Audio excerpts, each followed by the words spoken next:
Bismillahirrahmanirrahim. Assalamualaikum warahmatullahi wabarakatuh.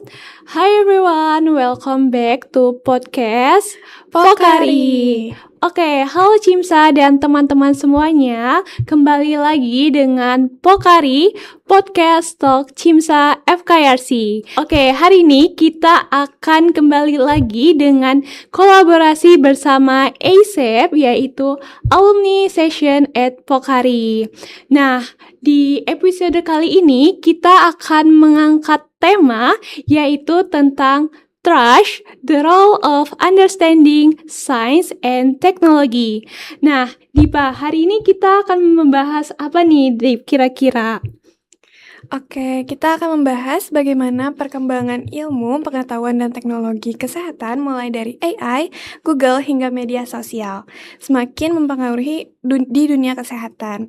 Nah, pastinya pembahasan kali ini bakal seru dan relevan banget untuk kita semua. Jadi stay tune sampai akhir ya. Oke, tadi kita belum memperkenalkan diri nih, Dip. Mungkin kita memperkenalkan diri terlebih dahulu. Halo semuanya, perkenalkan nama aku Keisha Putri Aulia. Aku menjabat sebagai Alumni and Senior Coordinator Cimsa FKRC periode 2025 dan hingga 2026. Dan bareng partner aku, Halo semuanya, aku Diva Salsabil sebagai Vice Local Coordinator for External Affairs Cimsa FKRC 2025-2026. Oke, hari ini kita juga nggak sendirian ya.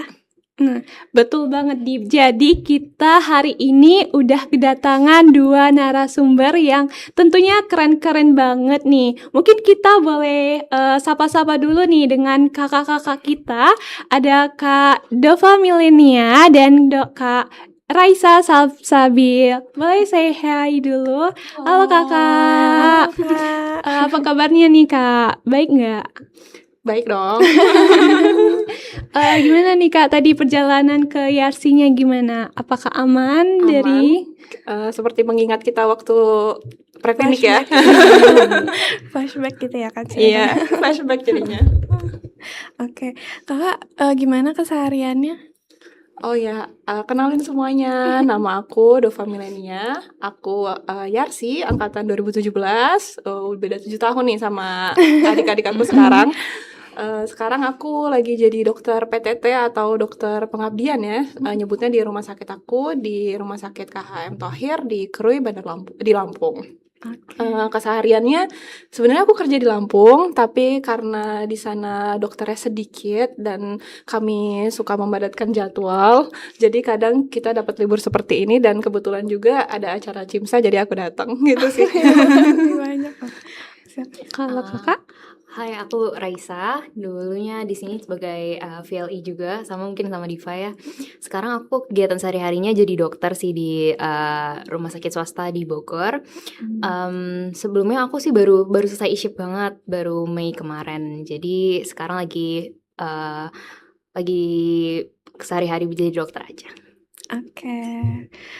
Oke Kak, aku boleh nggak minta sedikit cerita perjalanan pendidikan sampai akhirnya bisa jadi dokter kayak sekarang nih Kak. Kan tadi pengalamannya juga udah keren-keren banget nih ya Kak. Kayak how it started versus how it's going gitu. Oke. Jadi kalau dari aku, karena aku YRC angkatan 17 itu setelah dari preklinik aku koas dulu. Kalau dulu aku koas sempat keliling-keliling ya. Jadi ada ke rumah sakit Pasar Rebo, Polri, RSPAD Gatot Subroto, Cilegon, Cirebon.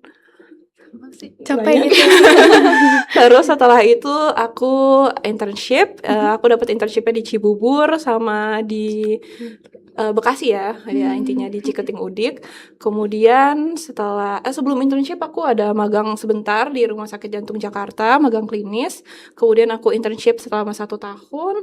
Setelah iship aku lanjut magang lagi di Rumah Sakit Jantung Harapan Kita, bagian kardiologi intervensi. Karena aku tertarik banget sama jantung dan insya Allah ingin mendaftar tahun depan. Kemudian setelah magang selama 10 bulan sampai November tahun lalu aku lanjut pengabdian atau PTT di rumah sakit aku sekarang di Lampung. Kembali lagi ke daerah aku, paling gitu sih seharian aku sekarang. Jalan-jalan banget gitu ya, Kak. Jalan-jalan banget. Keren banget sih. Kalau Mungkin aku Kakak? kurang lebih sama sih, koasnya juga muter-muter kalau di Yarsi ini ya, bisa sampai ke Cirebon, bisa sampai ke Serang, atau di Jakarta juga. Kemudian aku e-shipnya justru jauh kebalikan sama Kak Dova. Aku pas e-ship justru di Sumatera Selatan, tapi pas kerjanya balik lagi ke daerah aku. Jadi udah deket sekarang sih. Oke. Mungkin tadi kita udah perkenalan nih ya, Dip. Mungkin kita boleh masuk ke pertanyaan yang ringan-ringan aja nih. Kalau misalkan kita lihat sekarang nih ya Kak, kan teknologi ini semakin hari itu semakin berkembang kan, apalagi di dunia kesehatan nih. Menurut Kakak, kalau dari dunia kesehatan nih, bagaimana sih perkembangan teknologi ini mempengaruhi cara masyarakat itu mencari informasi? Nah, kalau misalkan dulu kan biasanya masyarakat itu kalau dia sakit biasanya langsung ngerasa sakit langsung pergi ke dokter nih. Nah, kalau sekarang nih biasanya kalau ngerasa sakit kayak mungkin sering cek-cek dulu nih di media sosial mungkin gejalanya apa sih. Nah, baru dia pergi ke dokter. Nah, menurut Kakak gimana tentang itu? Kalau sekarang sih udah memang banyak banget ya kalau misalnya kita lagi jaga di RS baik waktu e-ship atau koas atau sekarang juga kadang-kadang mereka datang misalnya sakit perut tapi mereka udah bilang ini usus buntu bukannya dok kayak gitu. Ini usus buntu bukannya dok.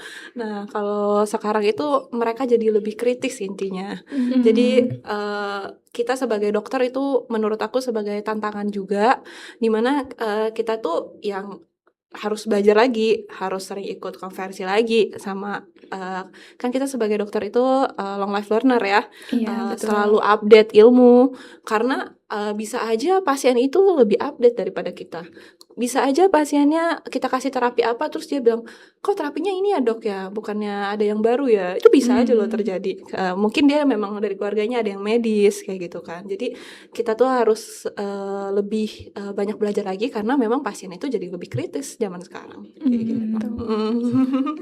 Kalau Kak Raisa gimana? Sama sih, banyak juga pasien yang datang tuh sebenarnya udah butuhnya tuh bukan cuma diagnosis lagi, tapi lebih ke validasi. Apa yang dia cari di rumah itu kan udah dia cari, misalnya gejalanya ini. Cuma biasanya kalau datang ke dokter tuh udah nanya tadi misalnya apakah usus buntu, padahal cuma sakit perut biasa, mungkin seperti itu. Atau ada juga yang mungkin konfirmasi sebelumnya dia ngerasa self diagnose. Waktu itu pernah aku koas juga ada pasien datang konsul ke poli jiwa. Terus dia datang dengan keluhan, nggak ada keluhan sih sebenarnya, tapi dia langsung bilang aja, dok ini saya tuh ADHD bukan ya, kayak gitu. Jadi kayak self diagnose sendiri. Dan kita tuh tugasnya sebagai tenaga medis terutama ya, harus meluruskan apa yang ada di informasi yang dia dapat dengan apa aja yang sebenarnya dia alami, kayak gitu. Mungkin kalau ada perkembangan kayak gitu mungkin ada dampak positif negatifnya gitu ya dok. Berarti kalau misalkan positifnya masyarakat berarti lebih kritis gitu dengan diagnosis kita. Terus mungkin kalau negatifnya mungkin bisa Jadi self ya gitu ya. self diagnose gitu. Mungkin lanjut nih Dio. Oke, karena kan tadi kan emang ada perkembangan zamannya kan melesat banget gitu ya Kak. Apalagi sekarang kan banyak banget AI yang udah canggih banget gitu kan. Nah, dibanding beberapa tahun lalu nih Kak, menurut Kakak, masyarakat sekarang itu kayak lebih melek mengenai kesehatan gitu, kayak misalnya isu-isu kesehatan yang lagi viral mungkin, atau malah justru jadi kayak lebih bias gitu karena kebanyakan informasi. Jadi mereka kayak susah untuk nyaring-nyaring nih mana yang ini tuh fakta atau enggak nggak sih, kayak mereka langsung nyaring semuanya dari media sosial gitu. Oke, kalau misalnya dari media sosial menurut aku itu mulai boomingnya itu waktu kita COVID ya. Iya, betul Jadi banget sih. waktu kita COVID itu kan semua orang jadi cek selalu informasi kesehatan hari ini gimana gitu ya. Kalau menurut aku ada kayak tadi yang Keisha bilang ada baiknya ada buruknya juga ya. Kalau baiknya kan mereka tuh jadi update gitu. Misalnya Iya, kayak betul. kemarin tuh sempat ada monkeypox ya kan yang Iya. booming. Itu kalau di daerah aku sampai nanya, "Sampai sini nggak ya, Dok?" Kayak gitu. "Sampai ke sini nggak ya, Dok, itu?" Terus aku pikir kayak, "Belum ada sih, Bu, kalau sekarang," kayak gitu kan. Kalau itu jadi dia nambah kritis saya intinya ya. Kalau misalnya menurut aku juga, kalau misalnya dari masyarakat itu, menurut aku enak sih kalau misalnya mereka tuh udah tahu apa-apa yang booming, atau dia habis perjalanan ke luar negeri. Nah, Singapura misalnya, "Ini anaknya HFMD nggak ya, Dok, ya? Soalnya habis dari Singapura, kena flu Singapura nggak ya, Dok?" Kayak gitu. Nanti kita tinggal cek. Intinya itu kalau misalnya kita pakai AI itu jangan sampai self diagnose yang kayak tadi kayak Raisa bilang. Kalau menurut aku AI itu lebih ke untuk screening sih, jadi Betul. jangan percaya gitu apa yang, si AI bilang, tetap aja AI kan nggak bisa melakukan pemeriksaan fisik ya kan. Kita harus, ke dokter untuk, melakukan pemeriksaan fisik dan kita periksa lab juga semuanya. Intinya kita sebagai dokter itu tetap harus ramah ke pasien walaupun pasiennya udah bilang dia entah usus buntu atau entah dia ADHD, tetap kita harus ramah ke pasien. Kita anamnesis, ulang walaupun dia udah ngomong segala keluhannya apa, kita pemeriksaan fisiknya kita harus lengkap sama kita periksa lab gitu. Oke, betul. Aku setuju juga dengan Kak Dova. Sebenarnya meleknya masyarakat terhadap kesehatan menurutku sesuatu hal yang bagus ya dan patut diapresiasi karena dulu kan mungkin mereka sakit dikit langsung ke dokter aja. Bagusnya sekarang adalah mereka udah coba cari-cari dulu. Tapi masalahnya health awareness tersebut belum tentu juga sama dengan health literacy di mana awareness-nya itu udah ada, cuma literasinya itu yang mungkin kurang. Kurangnya tersebut bukannya juga karena oh pasti salah, enggak, cuma ada banyaknya informasi yang tersedia di internet ini kurang terkurasi mana yang benar, mana yang salah. Makanya tugasnya kita sebagai dokter juga ya Kak, buat ngebenerin sambil juga kita pemeriksaan fisik, kita cek-cek lagi yang lain, baru kita lurusin apa nih masalahnya kira-kira di pasien tersebut. Gitu. Oke. Nih, berarti tadi dengan media sosial tadi kan banyak kalau misalkan tentang jadi masyarakat lebih up to date, terus lebih ini menurut dokter kan jadi lebih ngebantu gitu atau kayak kadang masyarakat oleh dia udah terlalu banyak informasi malah kayak bikin ribet nggak? Kalau misalkan banyak tanya-tanya tentang informasi yang Iya, malah didapetin. jadi kayak Iya. ngotot gitu Kak, kayak diagnosisnya dari Google itu sendiri gitu. Kalau ditanya ada yang kayak gitu mah ada aja ya, Iya. Raisa ya. Tergantung individu masing-masing ya sebenarnya ya. Tapi balik lagi ke kita itu kan jadi dokter itu kan kita tuh harus kuat di edukasi kan ya. Apalagi kalau kalian nanti kerja di daerah kayak aku, edukasi itu senjata nomor 1 untuk ngomong ke pasien. Jadi kita tuh harus bisa ngasih tahu ke pasien ini nih kenapa, jadi pasiennya kenapa harus dirujuk, kenapa diagnosisnya ini, karena itu harus ada pegangannya. Jadi menurut aku kalau ditanya ada nggak sih pasien yang ngotot-ngotot gitu Kak? Ada aja, tapi itu balik ke individu masing-masing. Kalau misalnya memang kita sebagai dokter umum udah bingung ya kita mau jelasin apa lagi, bisa kita tanya ke spesialis, kita arahin aja pasiennya ke spesialis nanti bisa tanya-tanya lebih lanjut kalau misalnya kita memang sudah selesai dari kita untuk menjelaskan. Paling gitu sih kalau dari aku. Kalau Kak Raisa gimana? Kalau bener sih kata Kak Dova, kalau ngotot itu pasien sebenarnya nggak cuma di daerah ya Kak, di bagian di kota pun banyak juga, apalagi kan mereka merasa mungkin oh dari temennya udah pernah sakit kayak gini, jadinya harusnya kayak gini, misalnya kayak gitu kan. Nah itu pintar-pintar kita juga sebagai tenaga medis, selain edukasi juga kita harus empati juga, kita harus dengerin ke pasiennya itu, karena tiap karakteristik tiap pasien kan berbeda-beda. Ada yang harus dikasih tahu secara edukatif banget, ada juga yang mungkin agak diancam-ancam dikit kayak gitu, jadi kayak lebih nurut jadinya kayak gitu. Karena balik lagi kita sebagai tenaga medis harus berempati supaya building trust gitu sih ke pasiennya, jadinya mereka juga oh percaya nih, oh dokternya ngedengerin kayak gitu. Oke. Jadi pintar-pintar cara kita menanggapi pasien itu. Iya, pokoknya kitanya harus sabar dulu, empati dulu ya. Tapi memang kadang kan kita nggak tahu ya kalau pasiennya itu ngotot di saat kita shift sendiri, terus Iya. pasiennya ada 20 misalnya. Jadinya memang mungkin pasiennya merasa kita tinggalkan gitu kan. Padahal kita sebenarnya lagi periksa yang lain nih, bukan nggak mau nanganin pasien itu gitu. Jadi kitanya harus sering-sering kasih tahu ke pasiennya, Pak sebentar ya saya ke pasien yang itu dulu, Pak sebentar ya saya konsul dulu. Kan mereka lihat kita main HP Iya. kadang dikira kita main handphone ya. Padahal kita konsul gitu, Pak ini saya sebentar ya, saya balas chat dokter spesialisnya dulu. Kita harus sering-sering ngomong gitu kalau kita sebagai dokter, bagi aku ya kalau gitu. Berarti emang kuncinya di komunikasi. Komunikasi, Komunikasi. iya. Pokoknya Penting ya. pastiin sih kalau pasiennya itu merasa didengarkan juga. Iya, gitu. Betul sih. Oke, Kak, kan tadi Kak sempat mention ya pernah ada yang datang tentang sakit perut tapi Iya. dianya ngiranya dia usus buntu gitu ya, Kak. Tapi gimana sih Kak cara Kakak nanggepin gitu, kayak ngomong gimana caranya? Oke, kalau kemarin yang pasien aku itu kan dia tuh nyeri perut, tapi dia tuh udah datang itu ke IGD bilang, kayaknya saya usus buntu deh dok. Oke, dalam hati aku, oke kita periksa dulu ya Pak ya. Kayak biasa, karena dia memang pasiennya kesakitan banget dan menurut aku tuh fase bisa 7, bisa 8. Ya tetap aja kita tanganin seperti biasa gitu kan. Kita diagnosisnya tetap observasi abdominal pain, RKUS-nya ya masih kita DD. Penyakitnya apa? Karena pasiennya itu nyeri perut ya kita kasih anti nyeri dulu, bisa juga habis itu kita kalau dia mual muntah kita kasih obatnya. Pokoknya tetap anamnesis itu sebagai mestinya. Terus sambil kita masukin obat biar nanti kita juga bisa tanya-tanya. Kalau beliau kan masih kesakitan kita nggak bisa tanya kan, biasanya nanyanya ke mana tuh namanya keluarganya ya kan. Kalau itu pun kalau keluarganya ada, kalau dia datang sendiri gimana ya kan. Pokoknya pasiennya bisa ngejawab kita dulu, jadi kita masuk obat-obatan dulu sambil edukasi pasiennya. Tetap kalau kita mau masukin obat ataupun kita mau pemeriksaan apapun, tetap aja inform consent ya. Bagi aku inform consent itu penting banget di zaman sekarang. Bagi aku kalau bisa semuanya tertulis sekarang. Bahkan kalau di rumah sakit aku tuh form edukasi itu aja tertulis loh. Jadi kita udah ngasih tahu pasien apa itu kita tulis dan pasiennya tanda tangan gitu. Dia sudah menerima informasi itu. Menurut aku tuh di zaman sekarang itu penting banget. Nah, jadi kita anamnesis, terus kita pemeriksaan fisik.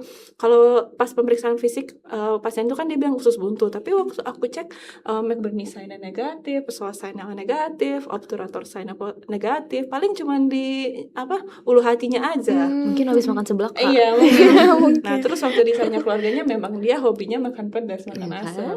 Terus dia belum sarapan juga. Nggak minum kopinya.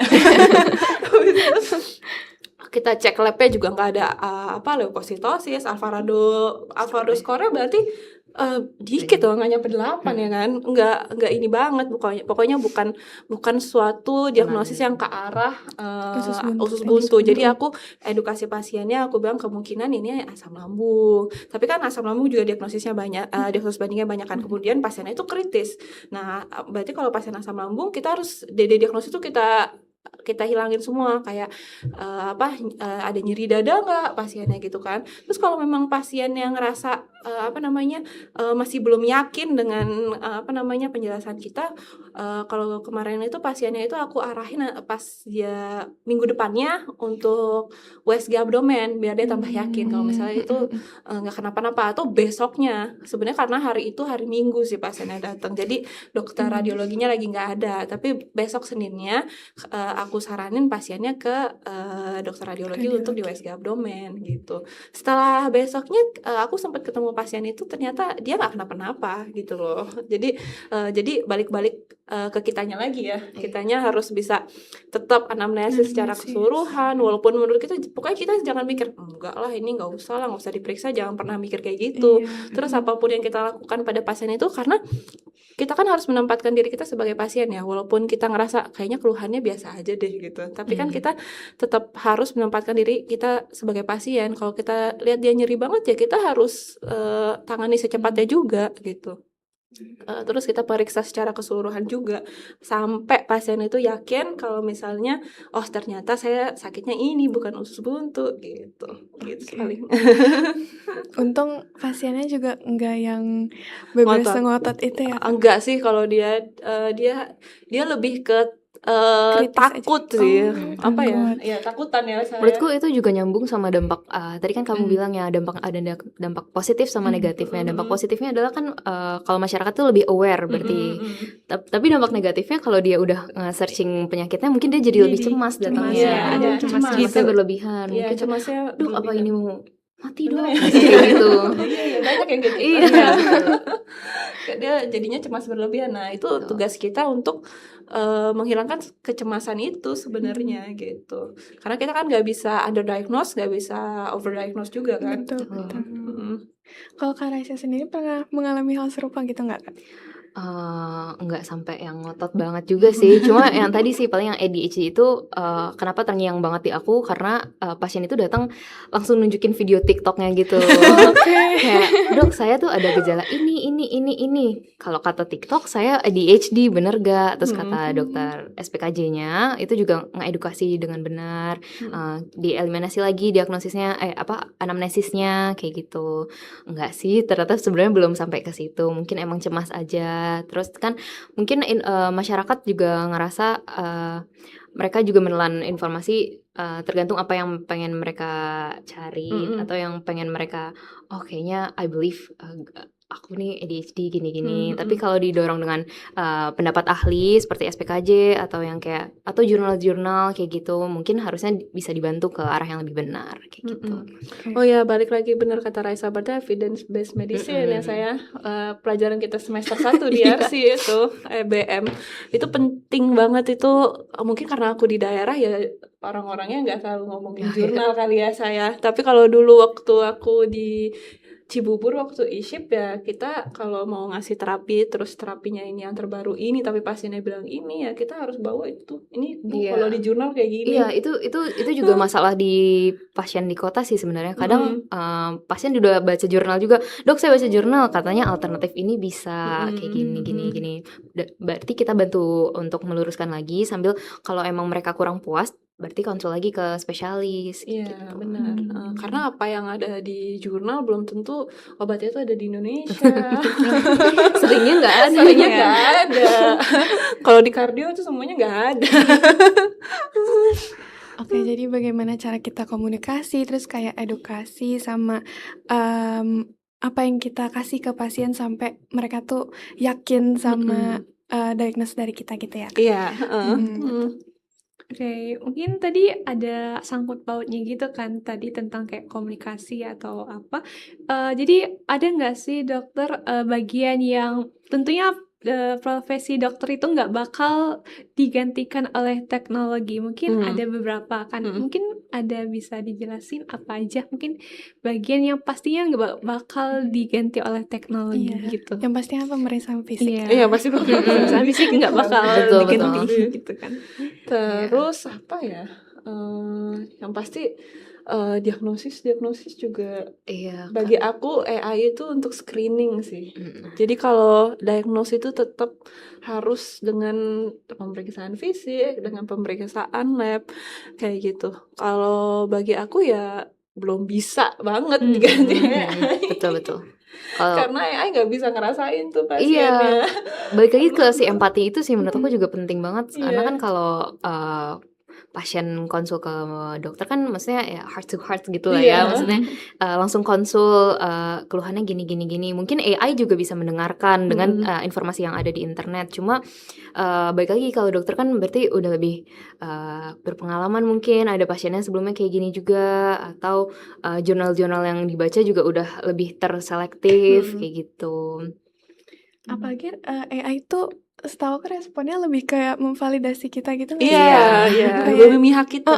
Apalagi kalau AI-nya nggak yang pro kan. Iya. Bercanda.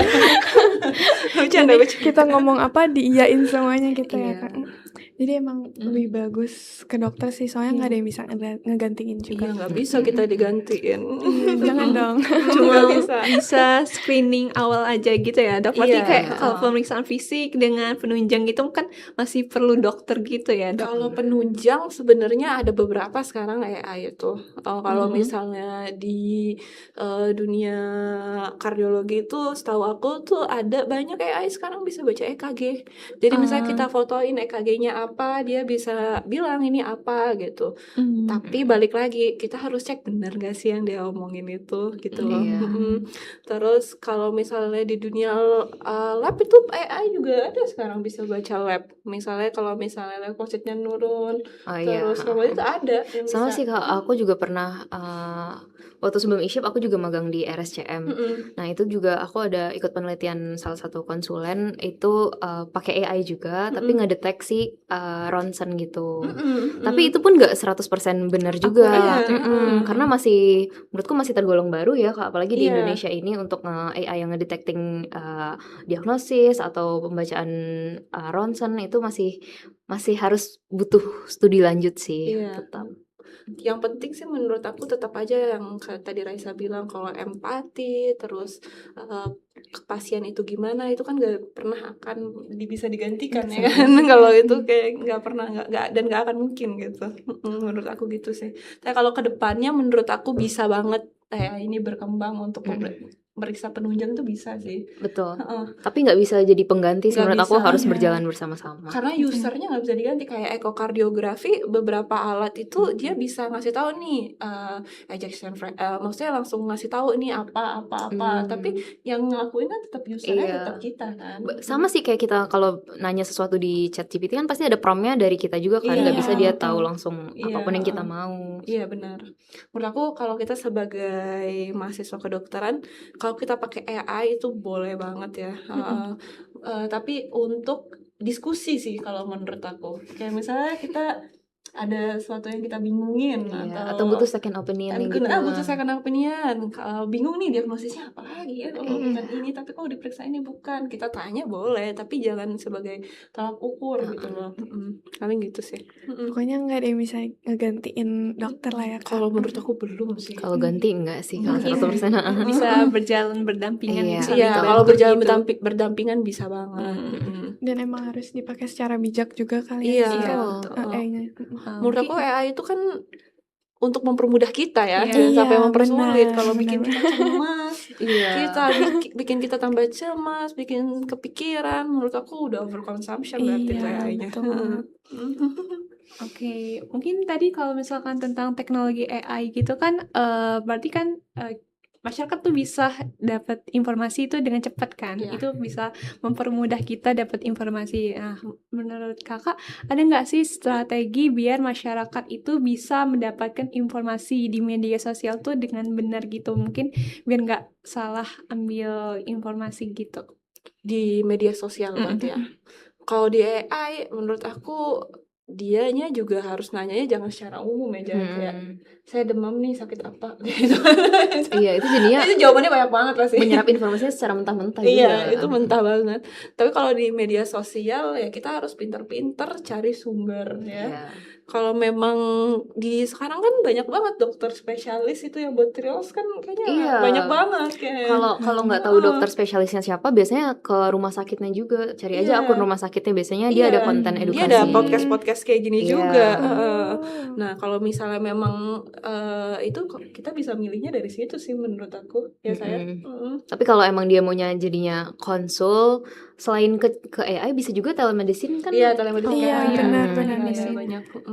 Kayak gitu. Mungkin buat orang-orang yang sibuk gak sempat ke dokter ya. Telemedicine dulu. Iya. Tapi telemedicine kan juga nggak ada pemeriksaan fisiknya kan. Betul, balik lagi. Tapi nanti kalau butuh yang lanjutannya tetap datang ke Datang ya. Pokoknya nyaringnya emang harus kalau bisa akunnya di stalk terus gitu ya Kak, biar kayak ini tuh akunnya terpercaya atau enggak Iya. sih. Siapa tahu kan ternyata akunnya akun palsu yang cuma mau dokternya dokter yang mana nih, Iya. terus dokternya tuh update nggak sih ilmunya, kalau ngomong tuh dari mana gitu kan. Biasanya kan kalau di Instagram itu dia biasanya nyantumin ya sumbernya, jurnal apa gitu kan, kalau yang influencer itu. Nah, kalau itu bagus loh justru, Iya. kan? Iya, betul. DOI apa? betul. apalagi kan sekarang juga banyak kan dokter yang up TikTok, jadi kayak Iya. orang-orang makin kayak dia dokter nih, dia pakai jas dokter, jadi orang-orang udah langsung percaya aja kan Iya, dokter iya, gitu. Tapi kita harus selektif lagi padahal ya. Iya, betul banget. Oke. Kalau ngomongin tentang hubungan dokter dengan pasien, menurut Kakak apa sih yang paling penting, agar si pasien ini bisa percaya oleh dokter gitu? Tadi yang Kepada pertama dokter. pasti empati ya saya. Mm-mm. Yang kita diajarin di RC juga, empati itu penting. Terus komunikasinya itu dari kitanya sendiri dari awal tuh pasien datang tuh harus ramah. Mau seramai apapun pasien, mau kemarin itu kayak gimana juga ya Betul. tetap aja harus ramah dari kitanya. Jadi pasiennya juga enak ceritanya sama kita. Jangan sampai pasiennya udah takut duluan nih sama kita, nggak mau ngomong dia sama kita. Terus agar bisa dipercaya juga, kitanya juga harus update ilmu yang tadi. Betul. Kalau kita ngomong, kalau kita sering update ilmu pasti beda deh sama orang yang bingung. Menurut aku ya, pasti pasiennya itu bisa bedain loh. Iya, Pasien tuh benar. sekarang pinter loh, ya kan kayak yang kalian bilang dari kemarin. Bisa loh dia bedain dokternya kayak, wah dokter ini nih Ragu-ragu nih kalau ragu-ragu jawab. nih. Kalau dia ngomongnya aja, bentar Pak saya periksa dulu. Apa ya? Kan nggak enak Iya. juga ya. Tapi kalau dia, oh ini Pak dari yang saya baca kemarin, dari pengalaman saya begini-begini. Kita cara ngomongnya kita juga. Nah untuk punya cara ngomong yang bagus tuh kan kita harus banyak belajar juga. Betul. Harus ikut tadi karena kita long life learner kan, Iya. belajar terus harusnya dan harus seperti itu. Oke, kalau menurut Kakak sendiri, Kak Raisa? Iya, aku setuju yang Kak Dova bilang harus menempatkan pasien di kondisi pasien. Iya. Itu tuh sangat applicable ke dunia kerja sebagai dokter. Pokoknya pastiin kalau pasiennya itu merasa didengar, karena tadi misalnya pasiennya ngerasa sakit, padahal kayak cuma sakit perut doang misalnya. Tapi kok sakitnya kayak sakit banget, karena kan pain intolerance orang-orang masing-masing beda-beda kan. Kadang ternyata beneran nih, ternyata sakit banget misalnya kayak gitu. Cuma kitanya kayak ngerasa ini kayaknya nggak sesakit itu. Sebenarnya kita nggak boleh kayak gitu. Jadi kita harus menempatkan diri juga di mana situasi si pasien tersebut. Terus dengerin juga misalnya dari keluarganya riwayatnya ada apa. Terus apakah rumahnya jauh dok, jadi saya makin sakit ngerasanya kayak gitu. Jadi pokoknya pastiin kalau pasiennya itu ngerasa didengar. Insya Allah kalau emang pasien yang ngerasa didengar sih harusnya dia mulai timbul percaya juga ke kita. Oh ini dokternya ngedengerin kita, dokternya tahu nih keluhannya kayak gini kayak gitu. Oke, benar.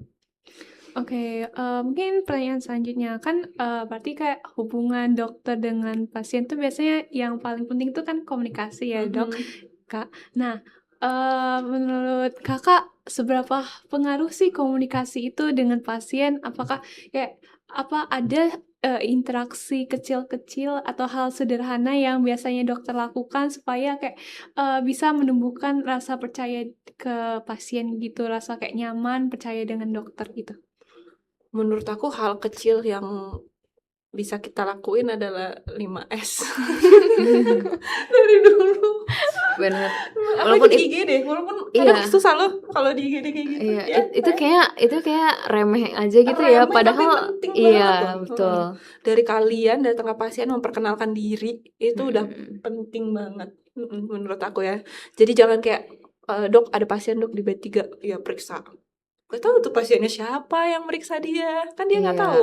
Dari awal kita harus, pagi Pak, perkenalkan saya dokter ini yang sedang berjaga. Kalau pasiennya masih bisa diajak ngomong ya, tapi kalau pasiennya memang yang kesakitan tadi ya udah kita sambil ngomong sambil terapi gitu secepat mungkin kayak gitu. Menurut aku dari hal-hal kecil kayak gitu yang bisa ngebuat pasien itu dari awal tuh dokternya ini, dokternya kayaknya baik deh gitu kan, enak nih kayaknya ngomong sama dokter ini. Kan first impression itu penting ya, penting banget. Orang-orang bilang don't judge a book by its cover, tapi harus that's all we do gitu kan. Setiap hari kayak gitu.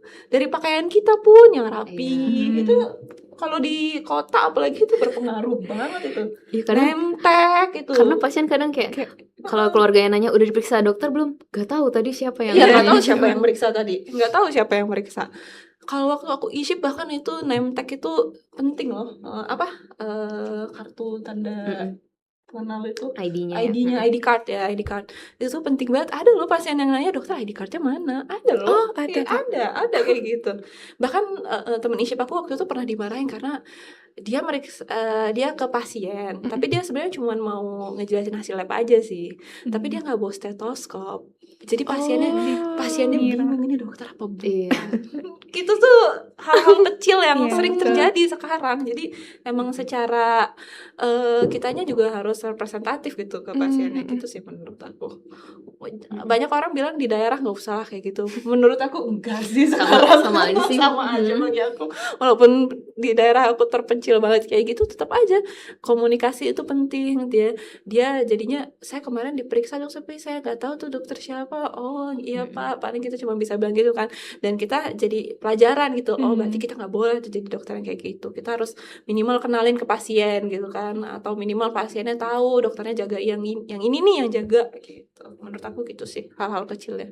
Apalagi menurut aku apalagi yang dokternya masih kelihatan muda-muda Ah, itu iya. biasanya Bener banget. biasanya kadang ada aja yang Nggak apa ya, percaya. iya bukan nggak percaya juga sih, dia lebih ke questioning gitu loh kak, Mm-mm. nih dokternya masih muda kayak gitu. Ini beneran gak ya? Iya, atau yang badan kecil misalnya. Iya kayak kamu. Kok dokter kecil gitu. Ada aja sebenarnya pasien atau keluarga yang datang kayak gitu, makanya penting banget buat perkenalkan Perkenalan diri diri, kayak iya, gitu. benar. Terus tadi balik lagi yang kalau ngomong tuh ya Mm-mm. berintegritas lah ya, maksudnya jangan ragu-ragu Iya kayak iya, gitu. kitanya juga harus yakin. Kalau kita ngomong tuh harus yakin, dan untuk yakin kan kita harus belajar. Iya, Itu karena balik lagi. menurut aku ya knowledge itu ya pondasinya sih. Habis itu yang kita harus latih tuh ya tadi cara komunikasinya, karena itu penting juga buat nyampein ke pasien. Untuk menjadi orang yang berkomunikasi baik itu juga kita harus banyak pengalaman, ya kan. Makanya harus sering-sering latihan juga. Harus sering senjaga. Harus sering-sering jaga, harus sering-sering dapat pasien, harus jauh lah.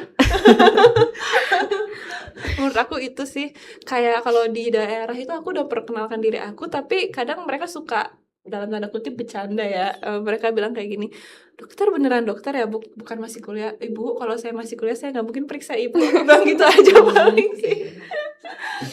Paling gitu. Berarti emang harus kayak rapi biar mereka tuh yakin gitu kayak Iya, ini dokter gitu.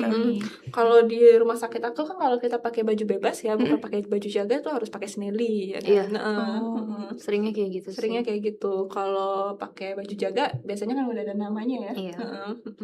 Paling gitu sih. Oke, kalau misalnya nih Kak ada pasien yang udah terbiasa untuk menerima informasi dari digital gitu. Gimana Kakak seorang dokter memastikan kalau mereka tetap bisa membedakan mana informasi yang valid dan kapan mereka benar-benar harus datang ke dokter gitu, bukan cuman berdasarkan apa yang udah mereka baca. Kapan dia harus ke dokter kalau misalnya dia udah informasinya dia baca? Kalau menurut aku saat dia udah mulai cemas-cemas itu, mendingan menurut aku ke dokter aja sih, daripada dia ngelihat tulisan terus menerus, dia jadinya kayak Raisa Overwhelmed juga. overwhelmed dia. Intinya menurut aku kita menggunakan media sosial, AI itu jangan sampai mempersulit kita, karena itu ada untuk mempermudah kita. Jadi kalau misalnya itu mulai mempersulit kita, alangkah lebih baiknya untuk ke jenjang yang lebih lanjut seperti ke dokter langsung, Ke gitu. ahli ya Ke pokoknya. ahli gitu intinya. Menurut aku kayak gitu sih. Jadi kita sebagai pasien juga, aku kan pernah sakit juga ya, kadang kepo ini apa ya sakit aku ya, tapi pas aku lihat itu nggak yakin nih. Kalau udah nggak yakin, cemas gitu, mendingan kita ke dokter aja kayak gitu. Menurut aku gitu sih. Kalau aku paling nambahin kalau cara milih mana informasi yang harusnya diserap dan mana yang enggak. Balik lagi sih tadi kalau udah overwhelmed gitu harusnya langsung aja ke ahli kayak gitu. Tapi yang nggak apa-apa sih sebenarnya dia aware dengan penyakitnya aja sebenarnya udah bagus banget. Cuma getting to know the knowledge itself itu kan sebuah proses ya. Iya. Tetap aja ada learning, unlearning, relearning kayak gitu. Tetap kalau mau benar dapat informasi yang benar tetap ke ahli. Cuma kalau yang emang mau tetap percaya dengan apa yang dia baca ya nggak apa-apa juga. Pokoknya kalau misalnya udah mulai cemas, takut gitu mendingan langsung datang aja gitu ya, Iya, daripada datang aja, menurut aku. nge-search di Google terus tambah cemas Iya. Iya, menurut aku ya. Oke, menurut Kakak nih ke depan apa tantangan terbesar dokter di era digital supaya tetap jadi sumber informasi yang dipercaya oleh masyarakat? Update ilmu. Nggak Benar. ada cara lain. Tapi itu kayak emang udah kewajiban dokter dari Kewajiban, dulu juga kayaknya harus kayak gitu ya. Harusnya ya. Jadilah sumber yang terpercaya lebih dari AI, Betul. dengan selalu update ilmu, karena ilmu kedokteran itu, apalagi kalau kita masih jadi dokter umum, berarti kita masih Makin harus update banyak. semuanya nih, Iya. ya kan? Harus update semuanya nih kita. Kita harus sering-sering baca guideline terbaru. Di Instagram sekarang menurut aku itu udah keren banget tuh, banyak yang kayak platform-platform yang update guideline Cimsa terbaru juga. ya. Cimsa juga. Mm-mm. Kayak apa update ini nih tata laksana PNPK terbaru atau ada Iya. guideline terbaru gitu. Kadang-kadang di Instagram tuh update loh. Jadi kalau dari kitanya memang tadi kata Raisa bilang apa yang kita cari, apa yang kita dapatkan. Ih. Kalau kita biasanya kalau kita cari satu, biasanya keluar semua ya Betul. saya. Harusnya Langsung gitu sih connected. menurut aku. Kitanya juga tuh harus update menurut aku gitu sih untuk mengalahkan si AI ini menurut aku gitu. Dan kitanya juga harus jadi empati lagi Mm-mm. sama ya komunikasi yang baik lagi. Dengan begitu pasien juga ngerasa kayak enakan ke dokter daripada nanya AI. Maksudnya Iya. gitu, mikirnya gitu. Nanti kalau dia pulang enakan ke dokter ya daripada nanya Jadi AI, jelas lebih gitu. jelas. Mm-mm. Kita juga diperiksa. Maksudnya mikirnya kayak gitu ya kalau kita jadi dokter harusnya. Iya sih, tantangannya juga kita karena wajib untuk belajar terus, update ilmu terus, itu kita bisa ngebantu pasien-pasien buat ngeeliminasi misinformasi yang mereka dapatkan. Jadi kalau mereka udah kemana-mana nih, kan udah informasinya terlalu banyak kan di internet, mereka udah percaya, oh nanti gue jadi mau mati di sini kayak gitu-gitu. Jadi kita harus bantu pasien yang itu sih buat jangan percaya yang langsung kayak gitu. Dengan pemeriksaan saya mungkin kan ini sih ngarahnya ke penyakit lain, nggak sampai mati juga kayak gitu. Oke, mungkin ini last question ya Kak. Mungkin Kakak bisa kasih pesan untuk kita semua atau terutama ke mahasiswa kedokteran nih dengan anak-anak muda kan, bagaimana sih cara bijak dalam bermedia sosial, terutama untuk mencari informasi kesehatan gitu. Untuk mahasiswa kedokteran, Mm-mm. menurut aku untuk kalian-kalian yang masih jadi mahasiswa kedokteran, belajar yang benar. Itu pertama. Belajar itu bukan cuman pelajaran doang bagi aku. Bagi aku tadi cara komunikasi, cara berempati ke pasien, itu kalian harus belajar. Karena itu ada sesuatu yang memang harus dilatih menurut aku, selain ilmu ya. Terus kalau untuk media sosial tadi yang udah kita bahas, kalau kalian cari satu biasanya sih kalau algoritma kita langsung ngasih tahu Muncul yang semua lain ya. ya. Tapi itu balik lagi kita harus seleksi ini bener nggak ya yang dia omongin. Misalnya nih di Instagram ada yang bilang ada update treatment terbaru, kita cari dulu bener nggak ya itu, atau dia bilang jurnalnya sumbernya ini, bener nggak ya itu jurnalnya ada apa enggak, itu kita harus cari lagi gitu. Menurut aku kita sebagai mahasiswa kedokteran itu bisa banget ngegodain AI itu untuk menjadi lebih pintar lagi. Karena menurut aku karena itu ada untuk mempermudah kita gitu, balik lagi bukan untuk mempersulit kita, tapi jangan sampai itu membuat kita lebih malas gitu loh. Kalau misalnya kalian dikasih tugas, misalnya disuruh buat apa ya misalnya dulu itu referan misalnya kayak gitu, misalnya ada yang kalian bingung tanya AI boleh, tapi jangan percaya gitu. Tanya kalian berdiskusi aja, bener nggak ya kalau misalnya diagnosisnya ini gitu. Menurut aku itu kayak gitu sih menurut aku. Sama sih kalau kayak misalnya kalau mahasiswa kedokteran kan biasanya banyak tugasnya ya. Nah kalau tugasnya itu kita ngerasa udah jurnal yang didapat nih susah dimengerti, mungkin kita bisa minta tolong ke AI ini caranya ngerangkumnya kayak gimana, atau lebih ke bahasa awamnya kayak gitu ya. Atau kalau emang nggak mau pakai AI, dulu sih aku tipsnya kalau belajar aku nggak ngerti dari textbook, aku biasanya nonton video YouTube osmosis, tau gak sih Kak? Iya lah, tahu lah. Iya itu tuh ngebantu banget karena kan jadi kita at least kita tahu dulu nih secara general tuh sebuah kasus tuh apa. Nah, nanti kalau udah mulai ngerti baru kita pastiin lagi ke textbook atau ke jurnal-jurnal kayak gitu. Terus milih-milihnya ya lihat ke yang lebih terpercaya ya Kak jurnalnya. Ke PubMed. Kayak ke PubMed, kayak misalnya tadi Raisa bilang salah satu platformnya osmosis. Iya, ada itu di lagi yang YouTube. lain. Kalau di YouTube itu kan banyak ya yang lain yang kita tahu dari profesor-profesor ini.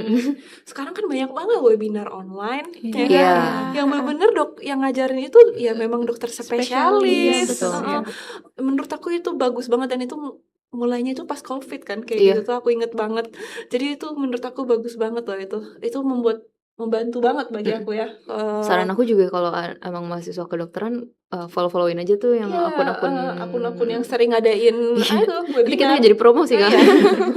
Pokoknya yang webinar itu menurut aku bagus Iya, tempat banget. les-les UKMPPD tuh Dan- banyak. Dan kita di RC itu kan kalau aku dulu ya, zaman aku dulu dokter yang ngajar kita tuh kan belum banyak ya dulu. Bahkan yang kalau zaman aku yang ngajar aku kardio tuh bukan SPJP, zaman aku preklinik. Waktu aku jadi aku bener-bener belajar banget ya itu waktu koas, dan itu aku Iya. tambah juga sama webinar. Jadi enaknya webinar itu kita bisa ngerasain jadi mahasiswa di universitas yang negeri gitu misalnya. Karena itu kan dokter-dokter pengajar di sana loh ya kan. Dokter-dokter di universitas negeri kan. Nah, jadi ya itu bagus banget sih menurut aku saranin banget. Memang sih durasinya agak kadang 2 jam, 3 jam. Dicepetin aja Kak 2 kali. Enggak aku hari ini 30 menit, besok 30 menit bisa juga. Gitu, betul. Bisa juga, itu bagus banget.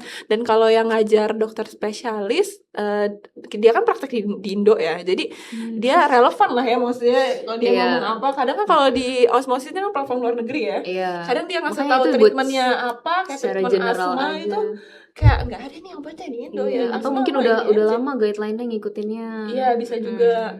Kalau kayak platform luar menurut aku tuh lebih ke patofisiologi deh. Menurut aku sama fisiologi anatomi itu menurut aku platform luar bagus banget sih. Nah, kalau misalnya applicable di Indonesia lebih ke yang webinar tadi menurut aku. Itu sih menurut aku. Oke, kalau berarti untuk mahasiswa kedokterannya boleh pakai AI, boleh search boleh Google, banget. yang penting tetap bisa memilah gitu ya, dan Iya. jangan terlalu ditelan mentah-mentah gitu. Iya, Tetap benar. kita harus cek lagi ke sumber-sumber yang terpercaya, dan apalagi kita kan seperti yang Kak bilang juga, kita long life learner, jadi kita emang harus banyak cari ilmu yang lain gitu di luar sana, kayak contohnya ikut webinar yang tadi Kakak bilang. Iya, benar banget. Kan masih ada PBL kan? Masih. Itu disuruh buat dari Iya, nyari-nyari apa namanya, kayak apa? sumbernya gitu kan. Indonesia Rayanya itu aku lupa banget ya. Definisi. Ideologi Ideologi. gitu kan. Itu jangan sampai kalian bilang di AI-nya cariin definisi Iya. ISK misalnya, langsung keluar kalian copy mentah-mentah. Dan jangan sampai kalian udah nyari di AI nih susah-susah, nggak kalian baca, kalian copy terus udah, habis itu jangan sampai kayak gitu. Kadang dia sering halu soalnya. Betul. Dia sering halu banget. Harus di fact check lagi sih pokoknya. Pokoknya itu sih. Takutnya saran ditanya aku. dokter juga kenapa Iya. sih PBL. Benar, kalau aku sering pakai AI itu untuk diskusi sih. Jadi aku sering, kalau aku tips dari aku sering nyuruh dia tuh untuk nanya ke aku justru, bukan aku nanya ke dia.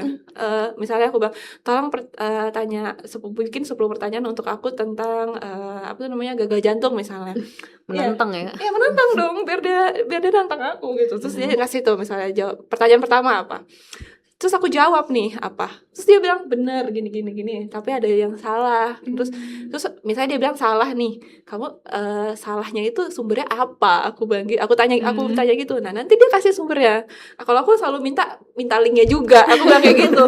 Dia kasih nih misalnya linknya. Aku klik bener nggak sumbernya? Bener. Nah, kalau misalnya diklik hilang ya itu mungkin halu gitu. Kalau aku malah justru menggunakan AI itu untuk nantang aku sih, kayak untuk berdiskusi. Kayak misalnya kalau kita mau bikin jurnal, Iya.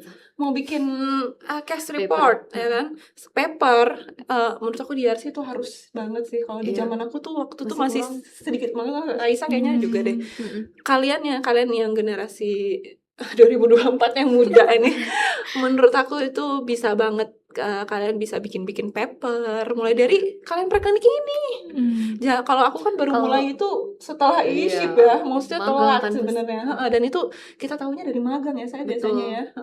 Pun kalau mungkin kalau di RC belum banyak yang tahu atau belum yang familiar, mungkin balik lagi tadi ke webinar itu juga banyak kok yang ngasih tahu kita caranya gimana bikin. Iya.